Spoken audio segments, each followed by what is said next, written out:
मैदान अरफात में हज़रत मोहम्मद सल्लल्लाहु अलैहि वआलिहि वसल्लम ने जो खुतबा हज दिया था, आइए उस खुतबे के अहम नुकात को दोहरा लें, क्योंकि हमारे नबी सल्लल्लाहु अलैहि वआलिहि वसल्लम ने कहा था, मेरी इन बातों को दूसरों तक पहुंचाएं। ऐ लोगों सुनो, मुझे नहीं लगता कि अगले साल मैं तुम्हारे दरमियान मौजूद होऊंगा। मेरी बातों को बहुत गौर से सुनो और इनको उन लोगों तक पहुंचाओ जो यहाँ नहीं पहुंच सके। ऐ लोगो, जिस तरह ये आज का दिन, ये महीना और ये जगह इज्जत और हुर्मत वाले हैं, बिल्कुल इसी तरह दूसरे मुसलमानों की जिंदगी, इज्जत और माल हुर्मत वाले हैं। तुम इसको छेड़ नहीं सकते। लोगों के माल और अमानतें उनको वापिस करो, किसी को तंग न करो, किसी का नुकसान न करो, ताकि तुम भी महफूज रहो। याद रखो, तुमने अल्लाह से मिलना है और अल्लाह तुमसे तुम्हारे आमाल की बाबत सवाल करेगा। अल्लाह ने सूद को ख़त्म कर दिया, इसलिए आज से सारा सूद ख़त्म कर दो, यानी माफ़ कर दो। तुम औरतों पर हक रखते हो और वो तुम पर हक रखती हैं। जब वो अपने हुकूक पूरे कर रही हैं, तुम उनकी सारी जिम्मेदारियां पूरी करो। औरतों के बारे में नरमी का रवैया कायम रखो, क्योंकि वो तुम्हारी शराकत दार और बेलौस खिदमत गुजार रहती हैं। कभी जिना के करीब मत जाना। ऐ लोगों, मेरी बातें गौर से सुनो।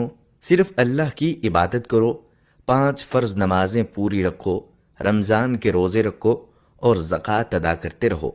अगर इस्तात हो तो हज करो। ज़ुबान की बुनियाद पर, रंग नस्ल की बुनियाद पर तासुब में मत पड़ जाना।